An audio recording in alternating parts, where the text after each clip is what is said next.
today, and we're fortunate to start out 2021 with Commissioner Mike Pieciak, and he really needs no introduction, and everybody in Vermont has become familiar with him since he's on broadcast television, a couple times a week now, typically, for a long time now, for the past, 10, 11 months or something like that. Yeah, it's been a long time. So congratulations on being a celebrity now, and for having newfound experience with charts and graphs too. Um, so we imposed on Mike to give us an update on, what he thinks or his insights regarding everything COVID related in the state of Vermont and whatnot. And then maybe we might get to talk a little bit about some of the different financial sectors and the latest and greatest going on. So off to you, Mike. Well, thank you. Thanks very much, Joe, and thank you everybody for having me this afternoon. We a number of years ago, if you remember the Jay Peak investigation, we became well known for what was referred to as the spaghetti map, which was the big chart showing all the financial transactions, and we worked on that. To try to actually follow the money, and then it became so complicated. We said to ourselves, well, this is telling a story in and of itself. So that was when our department, first made a name for itself with charts and graphs. And I guess we've picked it up here during COVID as well. But it has been a long 10 months. I'm sure all of you are feeling that as well. I'm sure your employees are feeling that. Also, those that are working in person, but those that are working remote, different sets of challenges, but certainly challenging nonetheless.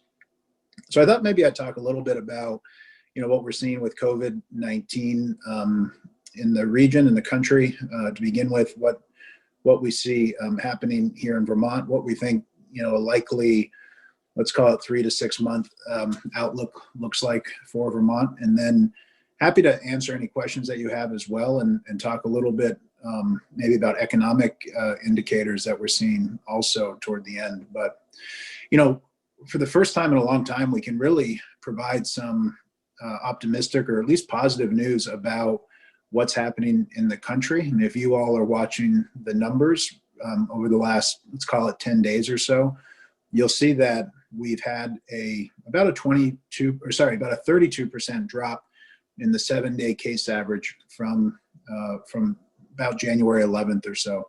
So a pretty steady decline in cases over now a close to 12, 13-day period. And we've never had that type of decrease absent Thanksgiving or Christmas, when testing slowed down. We saw a decrease in cases. This is a decrease in cases when the amount of testing is actually high. At one point during the past 11, 12 days, it was the highest it had ever been. It's come down a little bit from the highest it's ever been, but testing is still really high and really strong. So really it tells us that cases are actually coming down, that we're seeing the prevalence of cases really dissipate across the country. And it's not one area of the country in particular. It's not like we're simply seeing cases go down in California or Texas and that is having a marked impact on the country. The cases are going down in those places, but we're seeing cases go down in every region of the country. And in fact, every single state, except for, I think this week it's Nebraska, but every single state is seeing their cases go down. So it's not a one state or a multiple state phenomenon. It's really a national phenomenon in terms of case counts. So that is positive. It also coincides with Canada having a similar decrease in cases. Their decrease started just about the same time as us. About January 10th or so, and their cases have come down about 28, 29% on a 7-day average also. So it's not just limited to the United States. It's much of North America is now seeing a trend down in cases, and you wonder what is the result of that. Why is it happening? We are further along in vaccinations than Canada is, so I don't think you could attribute it to vaccinations at this point. We're all still pretty early in that process, and we're still a long way away from herd immunity as a country, and certainly in individual states. But at the same time, we had been climbing up this peak now for weeks on end, parts of the country since October, but certainly in the Northeast since November. And as we've seen with the other peaks, they can only sustain themselves for so long before, before they're sort of the bubbles burst and the air is let out, because there aren't any more people to infect in particular areas or particular parts of the country. So the thought anyway is that this is a real decrease in cases. You see it in the hospitalization numbers also. Hospitalization numbers have been going down now for about 10 or 12 days, and that's good news also. And the death rates are still really high, and too high, obviously. I mean, but those will come down eventually as cases start to come down and as hospitalizations start to come down. So it's a great thing for the country to be on this trajectory, to be on this trend. The cases are still high. I mean, we're still having a lot of cases every day, but again, we're moving in the right direction.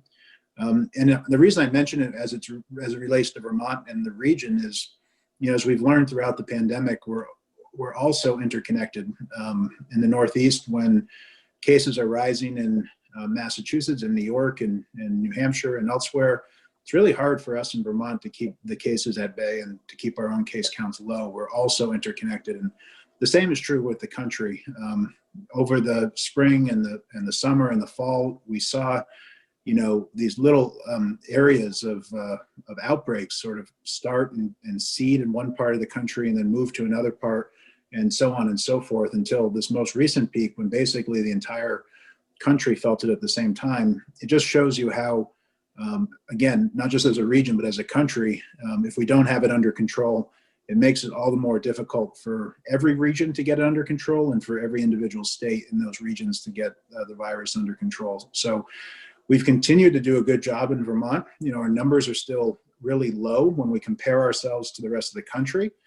When we compare ourselves to ourselves and our earlier success, we certainly look like we're having some serious struggle recently. But again, when we compare ourselves to the rest of the country, we still have the lowest positivity rate, the lowest hospitalization rates, one of the lowest fatality rates, and our case counts continue to be low on a per capita basis as well. So real reason to be optimistic. The Northeast is similarly seeing a slowdown in cases, where we saw about a 12 or 13% decrease last week. I think we'll probably see another 20% decrease this week. So again, that's all helpful to Vermont, and our own cases have started to slow down, and our hospitalization numbers have started to stabilize, and have stopped that trend up that we were seeing right after the holiday period.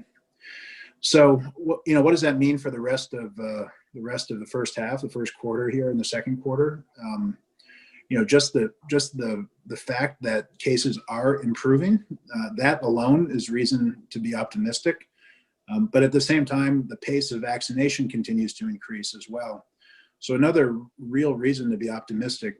Vermont is doing a good job on getting the vaccine out there. We're usually in the top 10 in terms of per capita doses administered. I think we're right now, vis-a-vis the CDC, number 8 in the country in terms of vaccinations per 100,000 people. We do have a little bit longer of a road to go because of how successful we've been in preventing infection to begin with, that we have a lower implied infection rate from natural immunity than probably almost any other state but Hawaii. So the vaccinations are really important to everybody, obviously, but it's probably more critical to Vermont than almost any other state. So just today, we started with the over 75 population. They will start to get their first doses on Wednesday, and that will take about 5 weeks, we believe, to get the full 75 plus population vaccinated.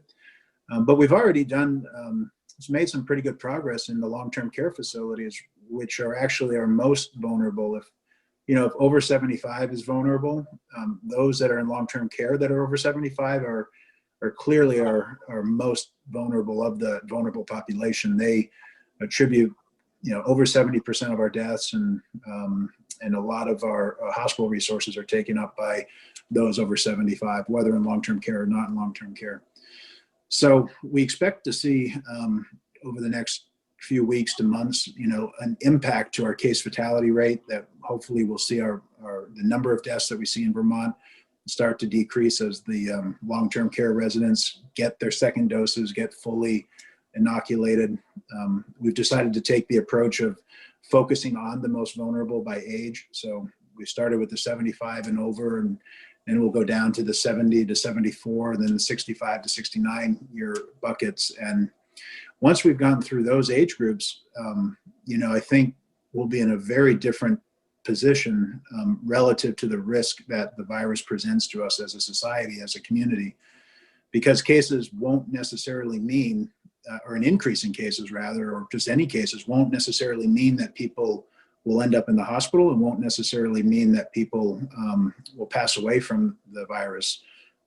It will be a very different sort of risk calculus, if you will.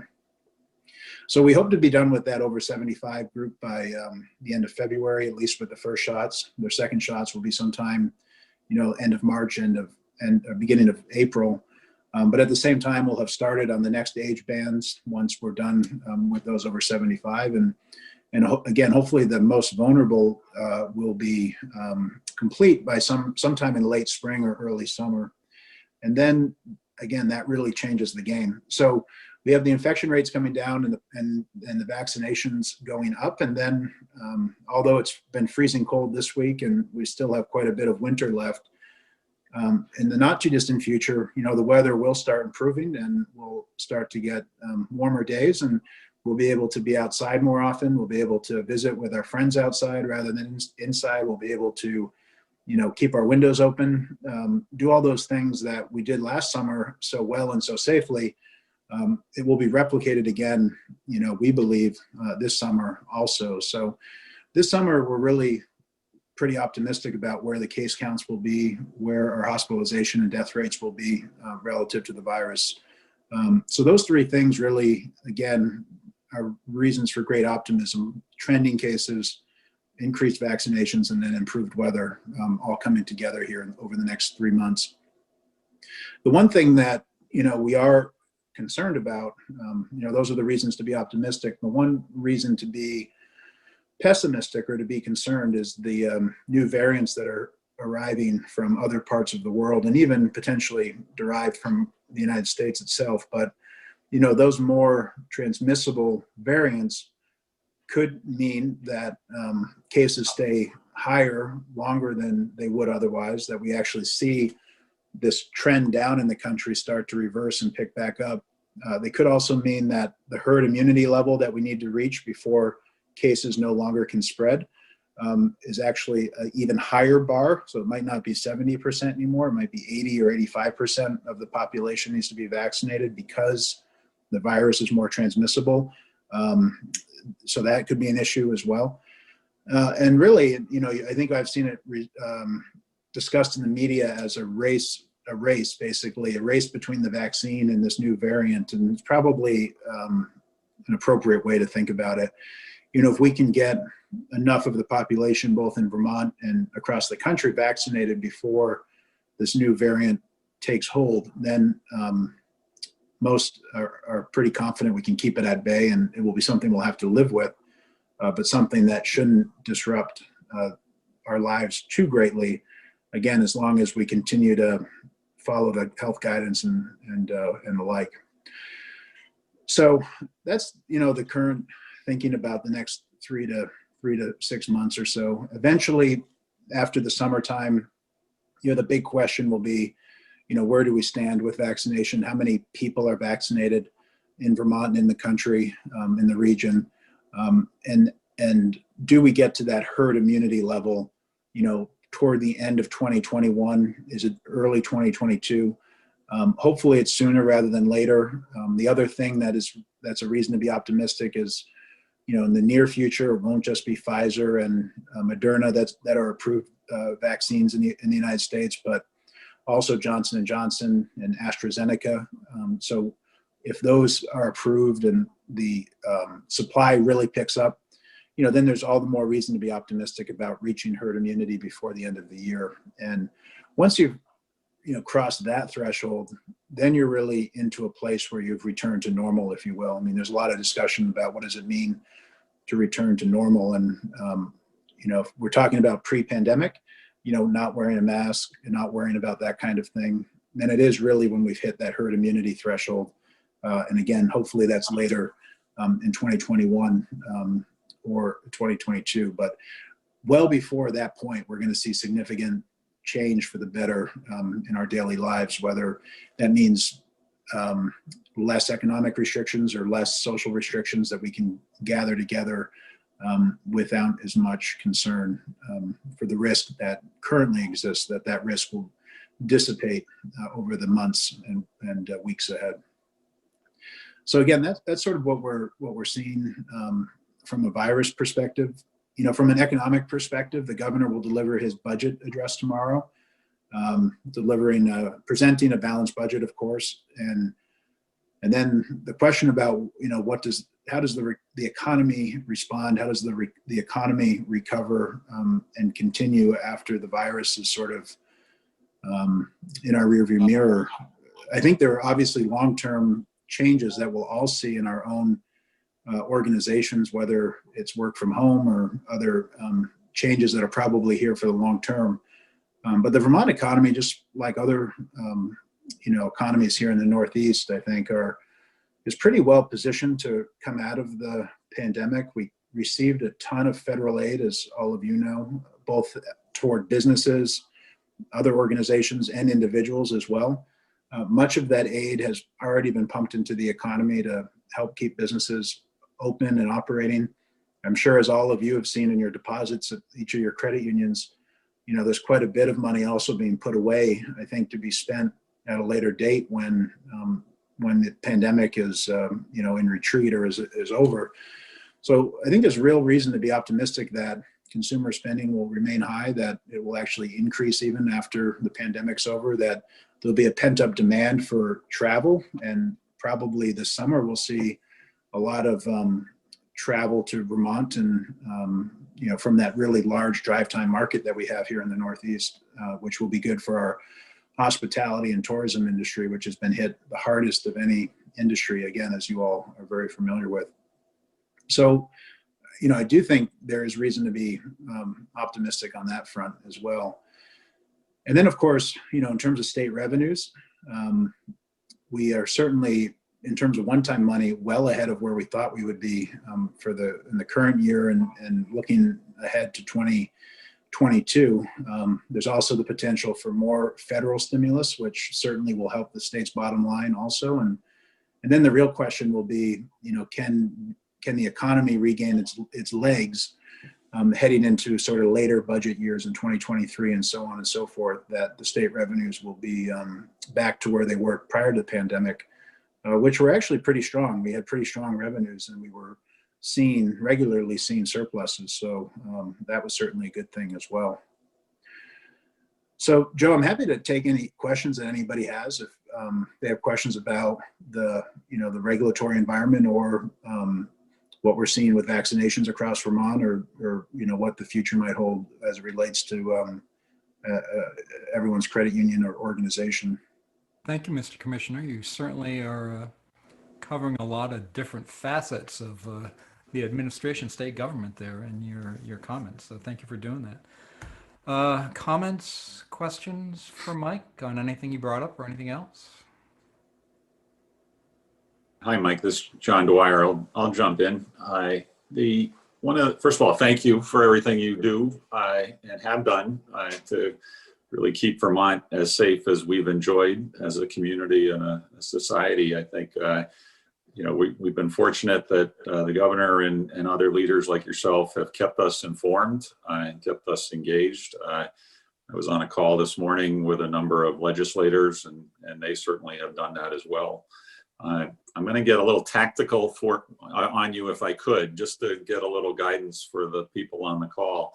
I'm sure one of the things that you hear from other businesses, and we certainly hear from our staff, is the question of whether we will return to a period where in-person delivery will be basically mandated or limited by the state. Currently, it doesn't appear that that's the next step, if you will, but we still have our branches open. We still deal with kind of the two groups of staff, the people that have public exposure, the people that don't. And I wanted to, really, I'm just trying to get a sense from your perspective. Do you foresee a point in which the governor would implement controls like he did last spring? So John, thanks for your question. Just to make sure I understand it, you're saying, would we see something like a stay home, stay safe, or other type of restriction on economic something activity? like a drive up only. Yeah, okay. We were actually, it was mandated that we could not have in-person delivery. Yeah, so good question. I don't foresee that happening. I foresee what our guidelines, what our mandates are right now. I see those as hopefully being the most, complete, most intense, whatever terminology you want to use, but the most significant that we'll need, and that over time they'll become less and less significant as more and more of our most vulnerable population is vaccinated. So, what we intend to see, John, over time, and it might only be over the next 3 months, we'll start to see this happen as those over 75, those in long-term care, those over 65 as well get vaccinated, that they will make up a smaller and smaller percent of our cases, that, we might continue to see 100 or 150 cases a day. But instead of, anywhere between 20 or 30 of those 100 and 100 to 150 cases making up, those in that 65 and older population, that they'll become fewer and fewer of our cases over time. And when they become fewer and fewer, the likelihood that our hospitals will see COVID patients, the likelihood that people will pass away from COVID, becomes less and less and less. Not to say that we don't have the potential to have severe illness among those under 65 or long-term consequences, but the most significant and severe long-term consequences will be greatly reduced at that point.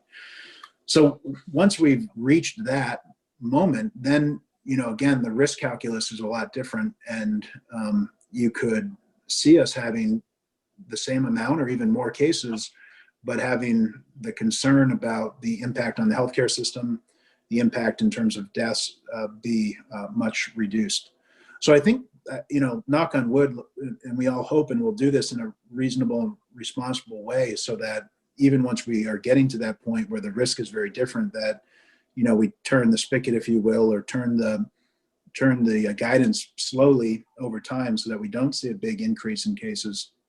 But, if we take those measured steps, it should only be a step down from here, John. And again, we'll get to a point where it'll be the spring, it'll be the summer. We'll see our cases, I think, naturally get low because of that. And then the real question is, when we're approaching next winter, late fall, November timeframe, have we vaccinated enough people or had enough natural infection that we don't see the same kind of surge that we saw this November when we all go back inside? And the hope is that we've made enough progress on vaccination that we don't see that. But I don't, other than talking about that time period well off from now, I don't see another another reason in the short term to have to implement those kind of severe restrictions. And again, knock on wood. Commissioner, this is Rob from VSECU. How are you? Hey, Rob. Good. How are you? I'm doing great.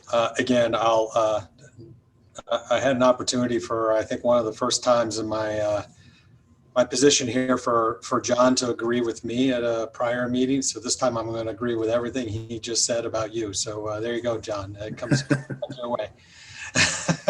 Wait, Rob, we're recording this meeting. Yeah, right? I know. Last one too, John, although I think you've already erased it from the record. I actually would admit it.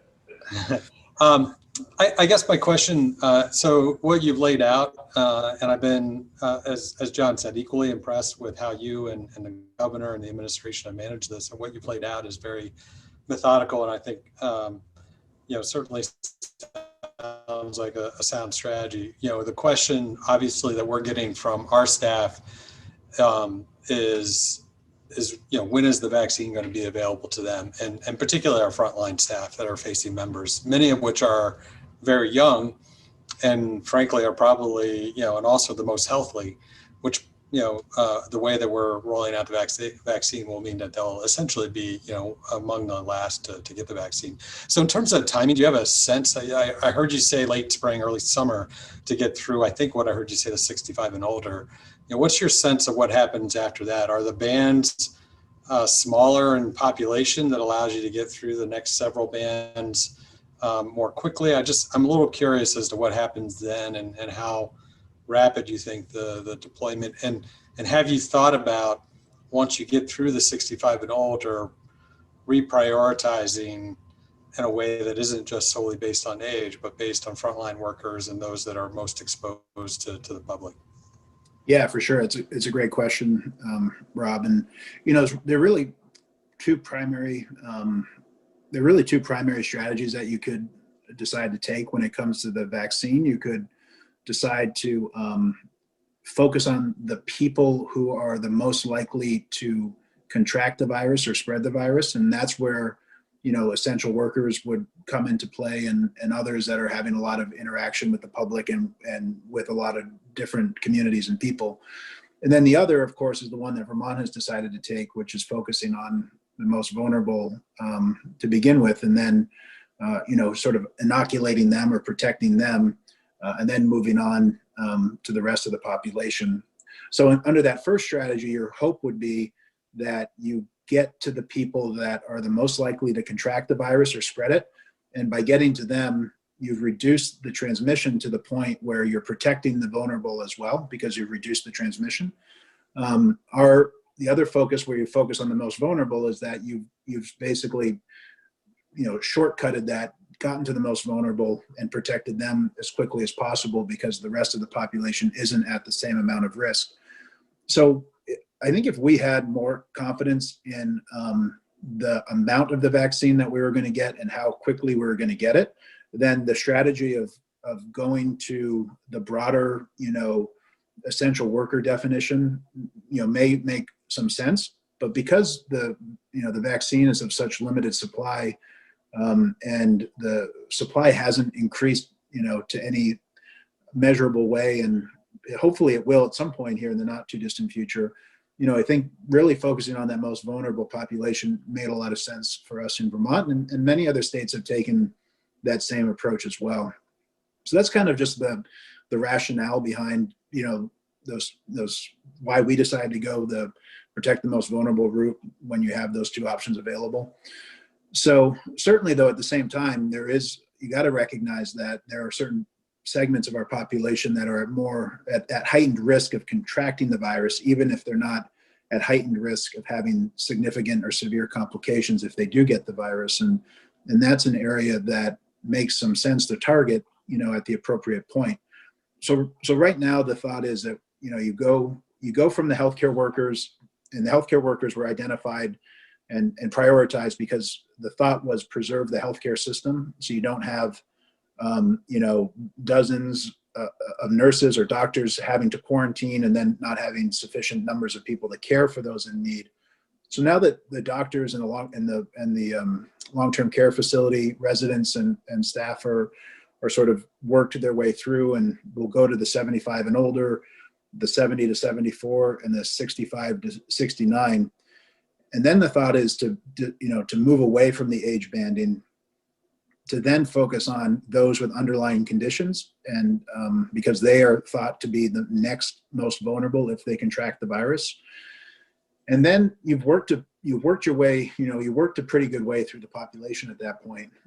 But I do think once you've gotten there, there's opportunity to think about prioritization of certain occupation types before just opening it up to the general population at large. Because again, once you've gotten to that point, it probably makes the most sense to focus on those that have the greatest risk of contracting the virus. So in terms of a timeline, in all honesty, it's probably some point late in the summer or in the fall when you would be talking about having made it through all of those age bands that we mentioned, and making it through those with the underlying conditions that are under age 65. there's a pretty significant percent of our population that has one of those underlying conditions that would place them at heightened risk for severe complication. And one thing that could change that and speed that all up is really whether we get increased doses of the current vaccines that are approved, the Pfizer and Moderna, and or whether Johnson & Johnson and AstraZeneca come online, and that enhances our supply significantly as well. And that could speed that whole process up a bit. But I think, not to set expectations high and then have us not come through with them. I think, realistically, we'd be looking at later in the summer or, in the fall when the broader population or even occupation types would have the vaccine specifically available to them. Right. Thank you.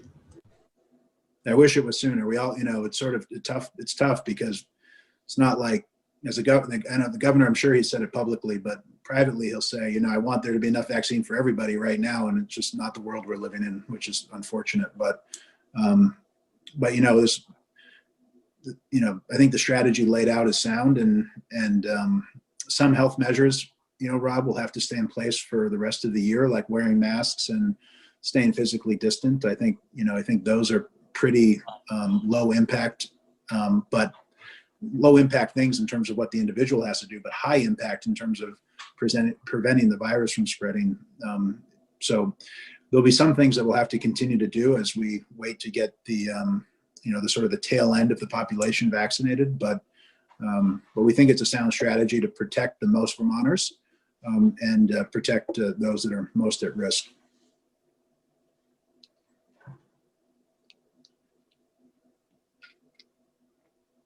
Mike, if I can ask, your Yeah. expectations you just shared about, running into late summer, early fall and all that with vaccinations and whatnot, is that premised on the current rate of vaccine availability coming to the state, or an assumption that it's going to ratchet up?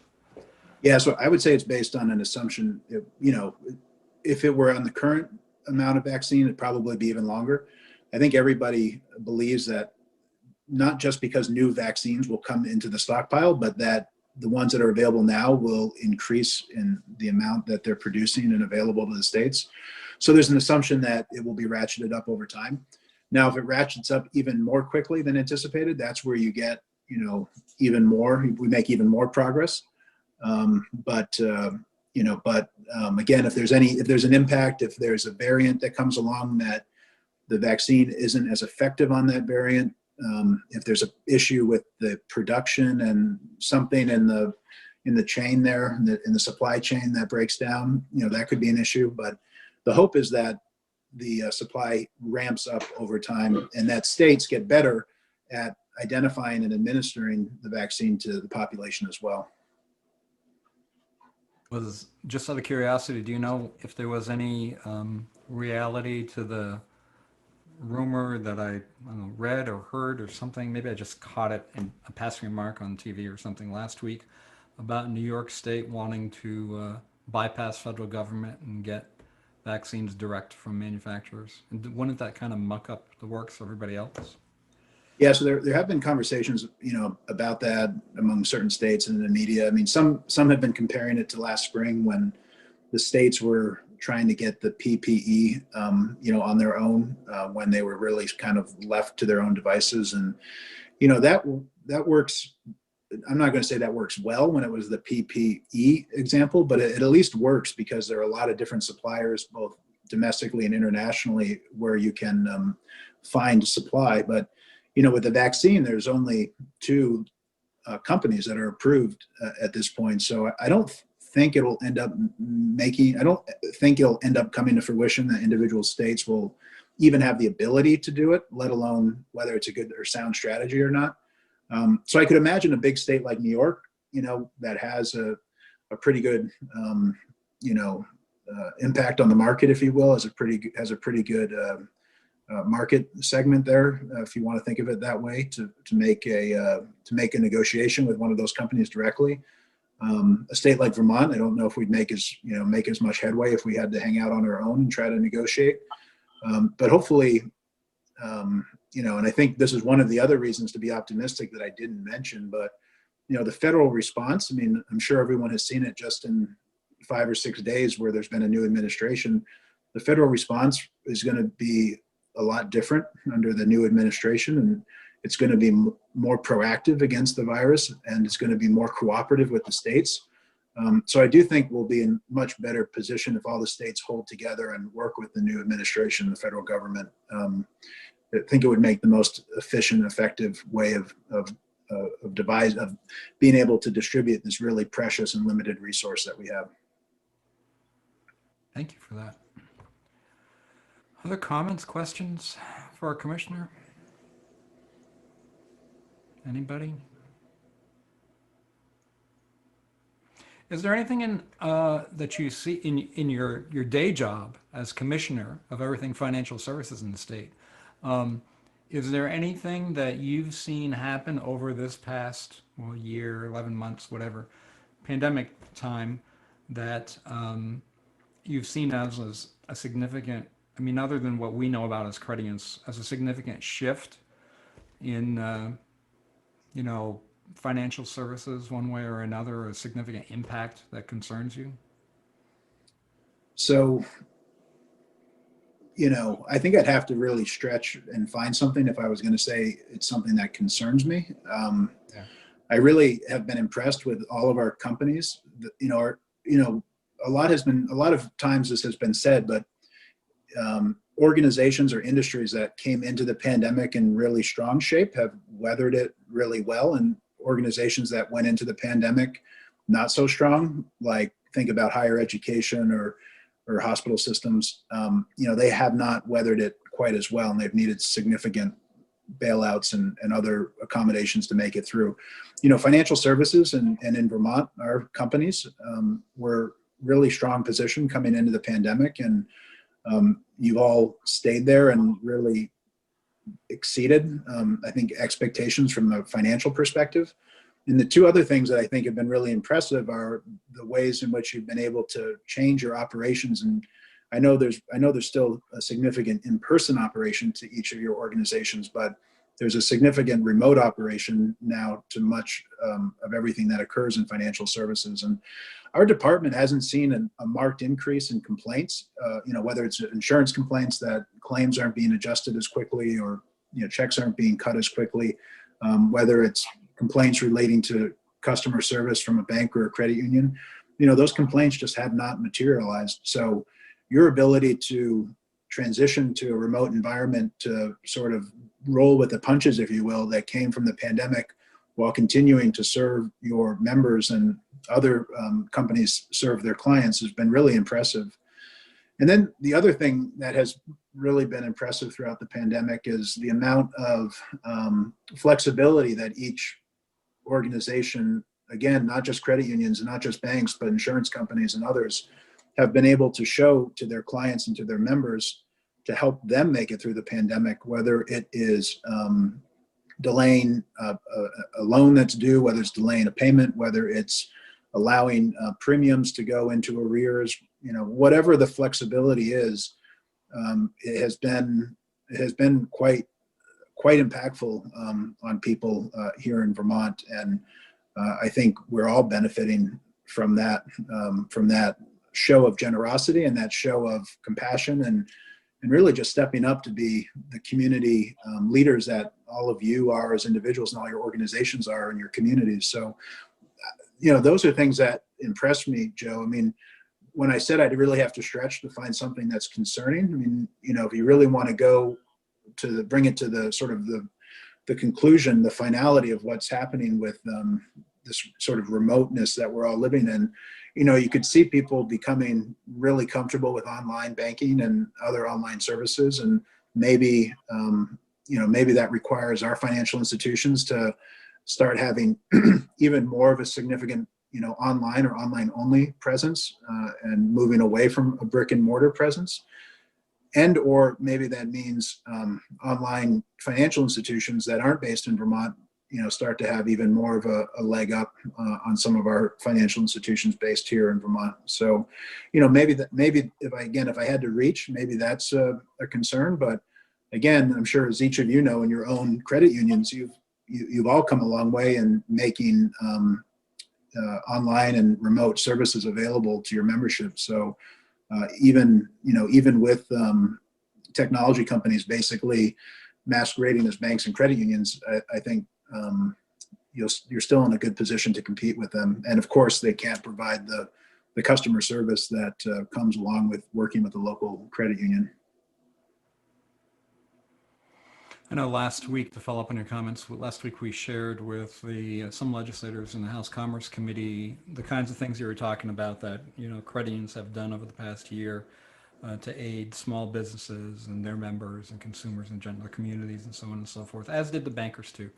And I think those legislators that we met with anyway were pleased and very appreciative of the efforts that banks and credit unions have put forth. I can't speak to the others because I didn't hear those presentations, but anyway, yeah, I think there's general agreement that the financial sector overall has done well during this period of time. Hey, other questions, comments, or something else you want to hear Mike talk about at all? Anybody? Hey, Joe, happy to, if anyone has a question, happy to take it. But I just want to also, although I know they're not on camera right now, I know Molly Dillon, Deputy Commissioner Molly Dillon's on the call with us here, as is Aaron Ferentz and Kelly Reed from the department as well. So just wanted to welcome them and thank them for being on also. Yeah, thank you so much for joining us, folks.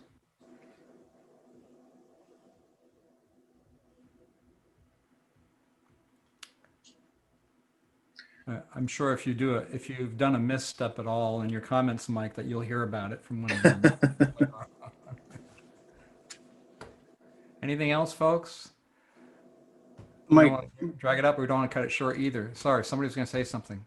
yeah, this is Rick Holland at VSCC. Sort not related to the credit union space at all, but do you anticipate any loosening of the sort of the household restriction that that was put in? I know I happen to be an avid snowmobiler. I'm up in the Northeast Kingdom. There's a lot of out-of-staters coming in. I know the restrictions related to that, but it just seems like we've got two sort of schools of thought going there. I just didn't know if you could speak to that.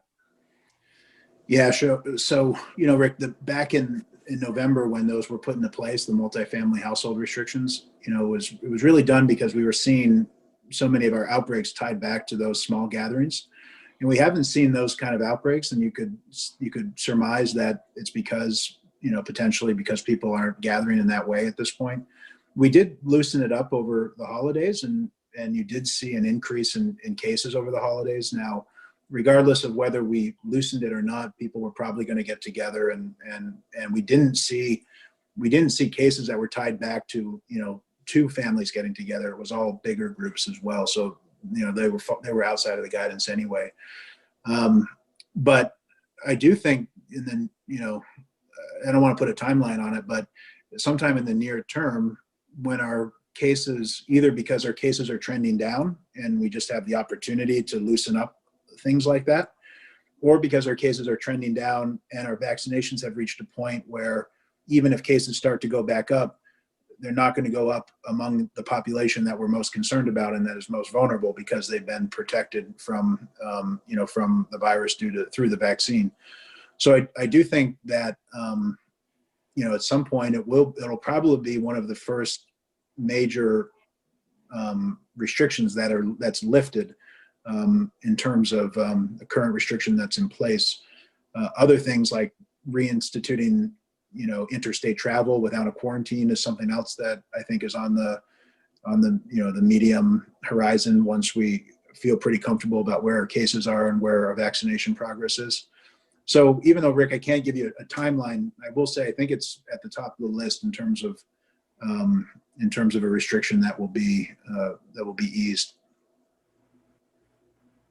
And thanks for for all of these restrictions, whether they're in your personal lives or your professional lives. Just a note of thanks to everyone on the call for following the guidance Dr. Levine and I were participating in a Chamber of Commerce event a couple of weeks ago, and we said the same thing. And it's certainly worth saying here to this group. But the guidance and the restrictions sometimes were sort of ever changing or shifting, and we tried to do our best to communicate the rationale and the reasons, but we didn't always necessarily get the message out there before the policies were implemented, and people probably disagreed with many of them, but still we had really high compliance with what we were trying to accomplish through the guidance from the business community, and that was extraordinarily helpful to us. It allowed us to focus on the response. It allowed us to get greater compliance from the communities at large as well. And just want to make sure that we acknowledge that and appreciate that, and everything that you all are doing. Again, whether it's in your personal life or your professional life, it's made a big impact.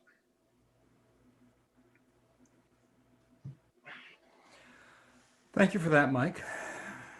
And unless we have other questions or comments from anyone, we'll probably wrap it up at this point. And as others have said, Mike, thank you so much for all your work on all of this, and representing financial services and the administration and everything you've been doing to help guide Vermonters through all of this. For those that connected late, a reminder that I said at the beginning, Peter Welch will be our guest on the 8th. We're needing to confirm that. If it's not the 8th, it'll be 2 weeks later on the 22nd. And if we have something next week, we'll announce it in a couple days. Beyond that, thank you so much for joining us, folks, and especially to you, Mike, and everyone from DFR for the work that you do, and for being with us today and sharing your insights.